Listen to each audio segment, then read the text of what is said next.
স্বাগত ৭১-এর খেলাযোগের সাথে আছি আমি কোহিনুর কণা। যে টি-20 বিশ্বকাপ নিয়ে যে ডিলেমাটা চলছে, বাংলাদেশ তো বাদ পড়ে গেছে, এখন আসলে আলোচনার তুঙ্গে উঠে আছে পাকিস্তান। তাদের মধ্যে একটা ডিসিশন নেওয়ার ব্যাপার চলছে, তারাও বিশ্বকাপ বয়কট করতে পারে, নয়তো আরও অনেক কিছু পদক্ষেপ নিতে যাচ্ছে তারা ভারতের বিরুদ্ধে। সব কিছু নিয়ে আমরা আলোচনা করতে চাই। আমাদের সাথে স্টুডিওতে আছেন ক্রীড়া সাংবাদিক তাইবন্ত। শুভ সকাল। পাকিস্তান আসলে কি করতে চাইছে বলেন তো? মানে পাকিস্তান, আমরা এর আগে যখন দেখেছি যে ভারত তাদের বিরুদ্ধে অ্যাকশন নিয়েছে, যে তাদের এখানে খেলতে যাবে না বা তাদেরকে ডাকে না এরকম, তখন তাদেরকে এতটা অ্যাক্টিভ মনে হয়নি। কিন্তু এবার বাংলাদেশের বেলায় তারা এত এরকম দেখাচ্ছে, এত মানে ভারত বিরোধী আন্দোলনেই মোটামুটি তারা নেমে গেছে।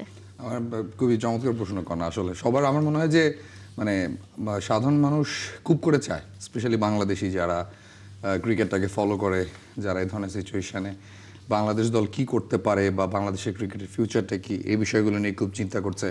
তাদের জন্য পাকিস্তানের করণীয় কাজটা মনে হয় খুব ইম্পর্টেন্ট। পাকিস্তান, আমার যেটা ধারণা, সবচেয়ে ইজিয়েস্ট অ্যান্সার সম্ভবত অ্যাটেনশন চায় পাকিস্তান। সো পাকিস্তানকে অ্যাটেনশনটা যদি দিতে হয় বা নিতে হয়, সেক্ষেত্রে পাকিস্তানের সবচেয়ে ইজিয়েস্ট গেল, আপনি যদি ৫, ১০, ১৫, ২০ বছর ধরে দেখেন যে তাদের যে ভারত বিদ্বেষী কর্মকাণ্ড রয়েছে, তাতে সম্ভবত এই প্রথমবার তারা কাউকে পাশে পেয়েছে, সেটা হচ্ছে বাংলাদেশ। যেখানে এই ক্রিকেটদের যতগুলো ক্রিকেট প্লেয়িং নেশনস রয়েছে, তার মধ্যে সম্ভবত এই প্রথম তারা কোনো দেশকে দেখলো এভাবে দাঁড়িয়ে ভারতের বিপক্ষে এত কথা বলছে, ভারতকে নিয়ে এত কিছু বলছে এবং স্পষ্টভাবে বলছে যে আমরা ভারতে খেলতে যেতে চাই না, যে স্ট্যান্ডটা পাকিস্তানেরও রয়েছে।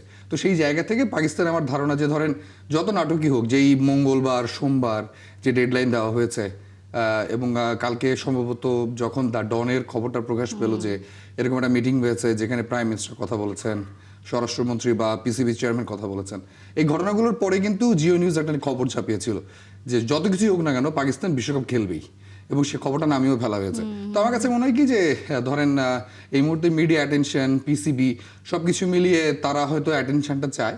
এই অ্যাটেনশনটার পরবর্তী দিকে পাকিস্তান যাই করুক না কেন, বিশ্বকাপ তো পাকিস্তানই খেলবে আমার ধারণা। এবং তাদের তো প্রথম দিনই তাদের ম্যাচ, উদ্বোধনী ম্যাচটা তারা আসলে খেলবে। যেটা আসলে বলছেন যে পাকিস্তান এই মুহূর্তে সব থেকে বেশি আসলে অ্যাটেনশন সিক করার চেষ্টা করছে এবং সেটা তারা পাচ্ছেও। যদি তারা সত্যিই বাংলাদেশের পাশে দাঁড়াতে চাইতো, তাহলে তাদের ইনিশিয়েটিভ আমরা দেখতে পেতাম হয়তো, যে তারা আরও যারা আইসিসির ফুল মেম্বার আছে তাদের সাথে কথা বলছে কিনা, তাদেরকে জড়ো করছে কিনা। যে কারণ তারা তো ভারতের বিরুদ্ধে অভিযোগ এনেছে যে ভারতের দ্বিচারিতা, তারা এক একজনের বেলায় এক এক রকম করছে, আইসিসি ভারতের পক্ষপাতী। তো সেসব হলে তো তাদের অন্য ফুল মেম্বারদের সাথেও আলোচনা করার কথা ছিল। দেখেন যেই ভোটাভুটি হয়েছে, সেই ভোটাভুটি নিয়ে আমার কাছে একটা মানে আমার কাছে যেটা খুব সারপ্রাইজিং লাগে, সেটা হচ্ছে যখন ভারত পাকিস্তানে গিয়ে চ্যাম্পিয়ন্স ট্রফি খেলতে চাইলো না, তখন ভোটাভুটিটা কেন হলো না? আমি অনেক কিছু কম জানি, আমি কম জানতে পারি, এটাও হয়তো কম জানা থাকতে পারে। হয়তো এমন হতে পারে যে নতুন একটা রুলস হয়েছে যেটা আমি জানি না, যে বাংলাদেশের ভারত না যাওয়ার ক্ষেত্রে ভোটাভুটি হয়ে গেল, কিন্তু ভারত যখন পাকিস্তান যেতে চাইলো না, সেখানে কোনো ভোটাভুটি হলো না, সেখানে স্ট্রেইট গ্রিন সিগন্যাল পেয়ে গেল ভারত যে ঠিক আছে আমরা পাকিস্তানে খেলবো না। তখনকার সিচুয়েশন তো এর থেকেও ডেঞ্জারাস ছিল, কঠিন ছিল। তখন কিভাবে আরেকটা নিরপেক্ষ ভেন্যুতে ভারত পাকিস্তান ম্যাচটা অনুষ্ঠিত হয়ে গেল? এবং আপনি দেখেন যে আমি এমনও শুনেছি যে শ্রীলঙ্কার ক্রিকেট বোর্ডের সাথে বাংলাদেশ ক্রিকেট বোর্ডের প্রধানের কথা হয়েছিল এই ভোটাভুটির আগে, যেখানে শ্রীলঙ্কান ক্রিকেট বোর্ডের প্রধান বলেছেন আপনারা আসেন, আমরা আয়োজন করবো আপনাদের ম্যাচ। সেখানে গিয়ে কেন চিত্র পাল্টে গেল? সো স্পেকুলেশন যাই থাকুক না কেন, দিন শেষে এখানে অনেকগুলো হিসেবে আছে। বাংলাদেশ গভর্নমেন্ট কি চায়, আদৌ বাংলাদেশ গভর্নমেন্ট যেটা চায় সেটাই বিসিবি চেয়েছে কিনা, আবার বিসিবি সেটা যদি চেয়ে না থাকে সেক্ষেত্রে বিসিবি বাংলাদেশ গভর্নমেন্টের সাথে লিয়াজ হতে পেরেছে কিনা, সেখানে তারা পারেনি। ক্রিকেটাররা কি চেয়েছে, ক্রিকেটাররা কি পেল, ক্রিকেটাররা কি চেয়েছে সেটা কেউ জানতে চায়নি, সেটা কেউ জানতে চায়নি। আসলে জেনে তো লাভ নেই, কারণ বিসিবি কি করতে চায় সেটাও তো আমরা জানি না। হয়তো বিসিবির হাত পা বাঁধা, হয়তো বাংলাদেশ গভর্নমেন্ট যে সিদ্ধান্ত জানিয়েছে সেখানে কালকে দেখেন বাংলাদেশের সাবেক ফুটবলার, সাবেক ক্যাপ্টেন আমিনুল হক, যিনি বিএনপির খুবই শীর্ষস্থানীয় একজন নেতা, তিনি কালকে বলেছেন একটা খুব গুরুত্বপূর্ণ কথা, যে যারা বাংলাদেশের ক্রিকেটের ক্ষতি করেছেন তাদের কিন্তু এটার মাসুল দিতে হবে। বাংলাদেশের ক্রিকেটের ভয়াবহ ক্ষতি হয়ে গেল, আপনার এটার কনসিকুয়েন্স কিন্তু অনেক দূর টানতে হবে। আপনি যতই বলেন যে অমুক সালে অস্ট্রেলিয়া অমুক ওয়ার্ল্ড কাপ খেলেনি, তারা আসলে পুরো বিশ্বকাপ কখনোই, আপনি কনসিকুয়েন্সের কথা বলছিলেন। গতকাল আইসিসি আরেকটা ইনিশিয়েটিভ নিয়েছে, বাংলাদেশে কোনো সাংবাদিককে তারা অ্যাক্রেডিটেশন দিচ্ছে না। এইটা কেন? মানে এই ধরনের ইনিশিয়েটিভের কারণ কি? মানে আমরা যে আসলে যেটা ধারণা করেছিলাম যে শুধুমাত্র বাংলাদেশ বিশ্বকাপ খেলবে না, এখানেই এই জিনিসটা শেষ না, এটার জের আসলে অনেকটা দূর আসলে গিয়ে করে। যেই দেশে বাংলাদেশের ক্রিকেটাররা নিরাপদ না, সেখানে বাংলাদেশের সাংবাদিক, শ্রীলঙ্কাতেও তো হচ্ছে না। আমি জাস্ট কিডিং, মানে আমার কাছে মানে শ্রীলঙ্কা তো অবশ্যই হচ্ছে। আপনি Consequence, আপনি চেয়েছিলেন সবকিছুই- accreditation? না, আমি অ্যাক্রিডিটেশন চাইনি।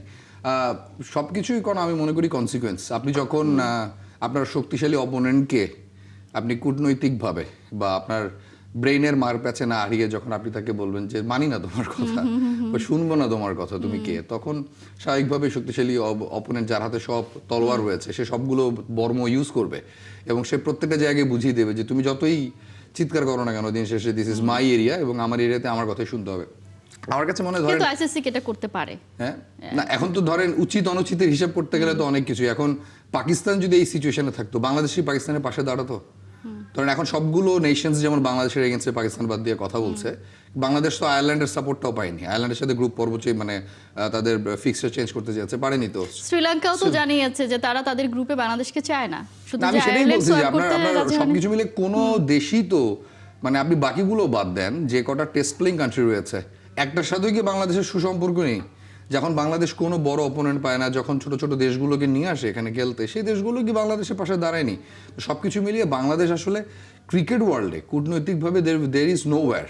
এইখানে আমরা সবখানে পিছিয়ে রয়েছি। এবং আপনি দেখেন একটার পর একটা ঘটনা, মানে এই কমিটি আসার আগ থেকেই তো, মানে ফারুক সাহেব আসার পর থেকে যেসব শুরু হয়েছে এই বিপিএলকে কেন্দ্র করে বা তার আগে যে টুকটাক ঘটনা ঘটেছে, কোনো কারণ ছাড়া সাকিব আল হাসানকে যেভাবে নিয়ে আসা হলো আউট অফ দ্য ব্লু, হ্যাঁ, মানে এত কোনো টপিক নেই, ঠিক আছে। সো তাহলে গণমাধ্যমকে নতুন একটা দিকে, এবং গণমাধ্যমে তো বোকা না যে গণমাধ্যম বুঝবে না যে আপনি সাকিব আল হাসানের টপিক শুধু শুধু নিয়ে আসবেন, এবং যেখানে সাকিব আল হাসানের টপিকে আপনি আবার আলাদা করে উল্লেখও করে দিয়েছেন যে তাকে ফিট থাকতে হবে, অমুক থাকতে হবে, তমুক থাকতে হবে, এবং যেই মাঠে খেলা হবে সেই মাঠে তার খেলার সক্ষমতা থাকতে হবে। দিস ইজ ফানি, সবথেকে মজার ব্যাপার এনওসি দেওয়ার কথাটা বলেছে, অথচ আমি সেটাই বলছি যে মানে আপনি সবকিছু মিলিয়ে বাংলাদেশ ক্রিকেট বোর্ড অদ্ভুতভাবে চলছে। এবং আমি মনে করি কি, দেখেন যে ওই যে একজন পরিচালক ঠাস করে আমার বাংলাদেশের সাবেক ক্যাপ্টেন তামিম ইকবালকে যখন ভারতীয় দালাল আখ্যা দিলেন, এই সাহসটা দেখালেন, এটার কনসিকুয়েন্স কিন্তু আমি বলছি না যে শাস্তিই পেতে হবে। আপনি যখন কাউকে অসম্মানিত করবেন, আপনাকে কোথাও না কোথাও অসম্মানিত হতেই হবে। অসম্মানিত তিনি হয়েছেন না, তিনি এরপরে আবার একটা বাজে কথা বলে ক্রিকেটাররা তাকে বলেছে বোর্ড থেকে বের করে দিতে, তাকে অর্থ কমিটি থেকে সরিয়ে দেওয়া হয়েছে, তার কারণে বিপিএল এর খেলা বন্ধ ছিল।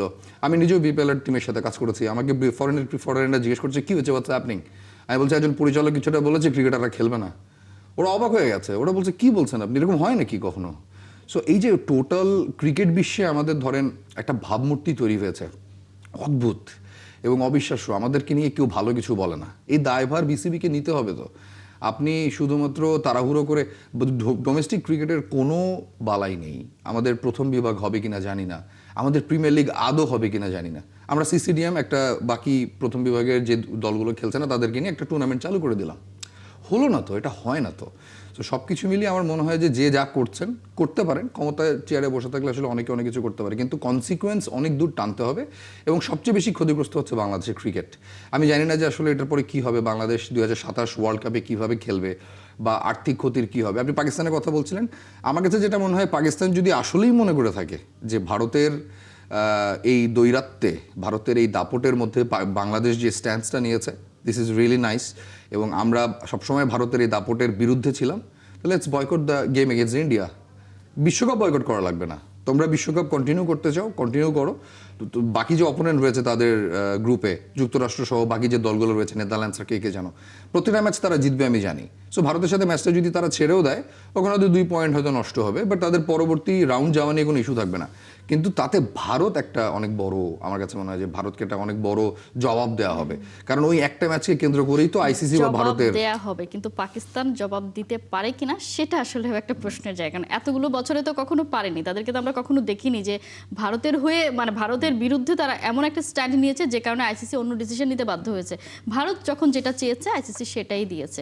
ফাইনালি গত বছর একটা চুক্তি হয়েছে যে তারা কেউ আসলে কারো দেশে গিয়ে খেলবে না, নিরপেক্ষ ভেন্যুতে খেলা হবে। সেটা হয়েছে অনেক জল ঘোলার পরে, ভারতকেই প্রত্যেকবার হচ্ছে আমরা দেখেছি গোল দিতে, পাকিস্তান দেখেছে।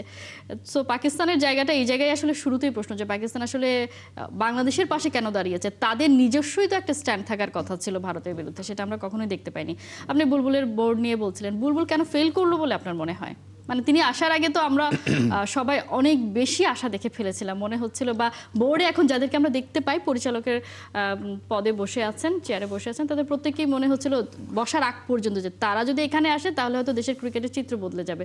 কিন্তু এখন দেখা যাচ্ছে ক্রিকেটটাই নাই হয়ে যাচ্ছে। হয় কি আমার কাছে মনে হয় যে ধরেন ওই প্রশাসনিক দক্ষতা আর ক্রিকেট ব্রেইন দুটো মনে হয় দুই জিনিস সম্ভবত।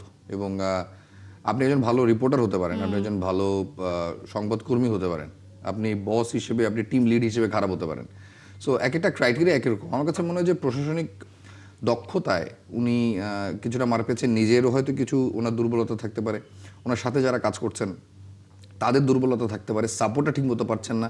এবং এত সব জঞ্জাল, তিনি ক্রিকেট বোর্ডে যখন এসেছেন তার চারপাশে এত সব ময়লা রয়েছে, তিনি কি ক্রিকেটটাকে এগিয়ে নিয়ে যাবেন না ময়লা পরিষ্কার করবেন? সো এবং তারও কিছু নানা রকম আমার কাছে সবচেয়ে মানে এই ধরেন এই ইস্যুতে সবচেয়ে স্ট্রং যে জায়গাটা মনে হয় সেটা হচ্ছে বুলবুল ভাই যেটা করতে পারতেন, স্ট্রেট বিপিএলটাকে তিনি স্কিপ করে যেতে পারতেন।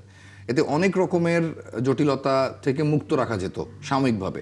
এবং যেটা করা যেতে পারতো যে কোনো না কোনোভাবে যতই হোক, বোর্ড বৈধ হোক অবৈধ হোক, যেভাবে আপনারা ক্ষমতায় আসেন না কেন, যখন ক্ষমতায় চলে এসেছেন তখন কিন্তু সংগঠকদের সাথে বসে কথা বলে এটা একটা সুরাহা করা দরকার ছিল।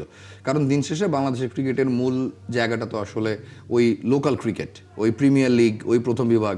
তো ওটাকে যদি আপনি চালু রাখতে না পারেন, আপনি ওই বোর্ডের ওই প্রধান জায়গাটাতে বসে কি করবেন? আমার কাছে মনে হয় একটা বার একটা ভুল সিদ্ধান্ত নেওয়া, সঠিক সময়ে সঠিক সিদ্ধান্ত না নেওয়া, অনেক বিষয় স্কিপ করা। আপনি দেখবেন যে খুব সিলি বিষয় আমিনুল ইসলাম বুলবুলকে নিয়ে বলা হয় ফোন ধরেন না। হ্যাঁ, মানে একটা ক্রিকেট বোর্ডের প্রধানের বিরুদ্ধে যেসব অভিযোগ রয়েছে তার মধ্যে যে ফোন ধরেন না এবং জরুরি সময় তাকে পাওয়া যায় না, এই ধরনের কথাবার্তা বিভিন্ন মানে সাবেক বোর্ড পরিচালকরাও বলেছেন, রিসেন্ট বোর্ড পরিচালকদের মধ্যেও এইসব বিষয় রয়েছে। আপনি সাকিব আল হাসানের বিষয়ে যদি দেখেন যে হঠাৎ করে নাকি বোর্ড মিটিং চলছিল, সে মাঝখানে কোন একজন পরিচালক হঠাৎ করে বলে বসেছেন যে সাকিব আল হাসানকে ফিরিয়ে আনলে কেমন হয়, তখন একজন দুজন সাপোর্ট দেওয়া শুরু করেছেন। এই যে এলোমেলো বিচ্ছিন্ন ঘটনাগুলো, এগুলো আমার কাছে মনে হয় যে সব কিছু মিলিয়ে আমিনুল ইসলাম বুলবুলের সরাসরি উনি যে কাজ করেছেন সারা জীবন আইসিসির হয়ে বিভিন্ন জায়গায় যারা ক্রিকেট খেলে না সেই সব দেশকে গিয়ে ক্রিকেট উন্নয়নের দিকে নিয়ে আসা, ক্রিকেট খেলুড়ে দেশ হিসেবে তৈরি করা, চীন যাদের মধ্যে একটা বা আরও অনেকগুলো দেশে তিনি কাজ করেছেন, সেটা একটা ডিফারেন্ট সেক্টর।